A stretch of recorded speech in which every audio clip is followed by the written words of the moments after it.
আমাদের পেটের ক্ষুধার জন্য 200 টাকা টিফিন ভাতা, 6 টাকা করে টিফিন ভাতা প্রতিদিন পরে আমরা কেমন করে খাই?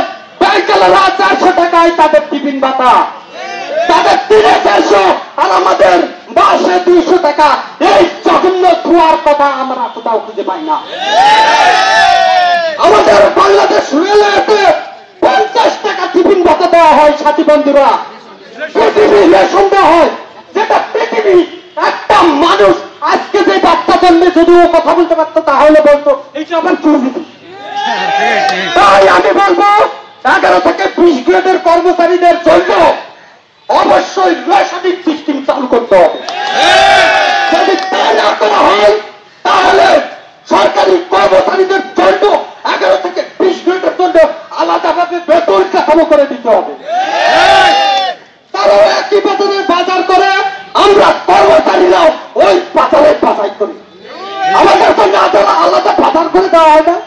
তাহলে এটাই সিস্টেম চালু করতে হবে যে আমাদের রেশনিং কোন দোকান থাকতে হবে যেখানে সরকারি কর্মচারীদের কার্ড থাকবে, সেই কার্ডে আমরা সেখানে কম দামে জিনিস কিনবো।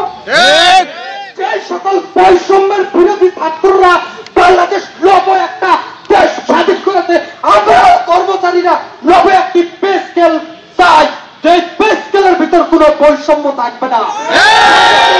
বন্ধুরা, একটা কথা মনে রাখবেন, কোন কর্মচারী এই আন্দোলনের নিয়ে যদি ষড়যন্ত্র করে তাহলে তার ষড়যন্ত্র আমরা সবাই রোখে দাঁড়াতে সবাই আছেন তো? 7 তারিখের সমাবেশ, 7 তারিখের সমাবেশ। সংগ্রামী সাথী বন্ধুরা, আমি আর আপনাদের সঙ্গে বিরক্ত করবো না।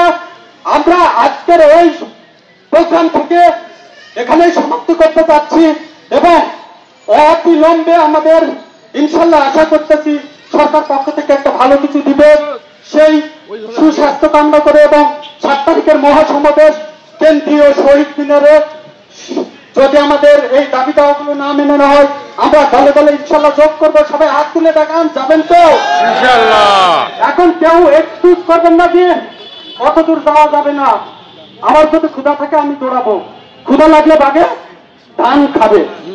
সুতরাং ক্ষুধার জ্বালায় পেটে রাস্তায় আসছি, ইনশাল্লাহ আমরা সবাই থাকবো। সেই সবার সুস্বাস্থ্য কামনা করে 11 থেকে 20 গ্রেডের জয় কামনা করে আমার বক্তব্য এখানে শেষ করছি। আল্লাহ হাফেজ। আসসালামু আলাইকুম ওয়া রাহমাতুল্লাহ। সর্বপ্রথম সরকারি চাকরিজীবীদের নবম পে স্কেল সহ মহার্ঘ ভাতা সংক্রান্ত সঠিক তথ্য পেতে চ্যানেলটিতে লাইক, কমেন্ট ও সাবস্ক্রাইব করতে ভুলবেন না। ধন্যবাদ।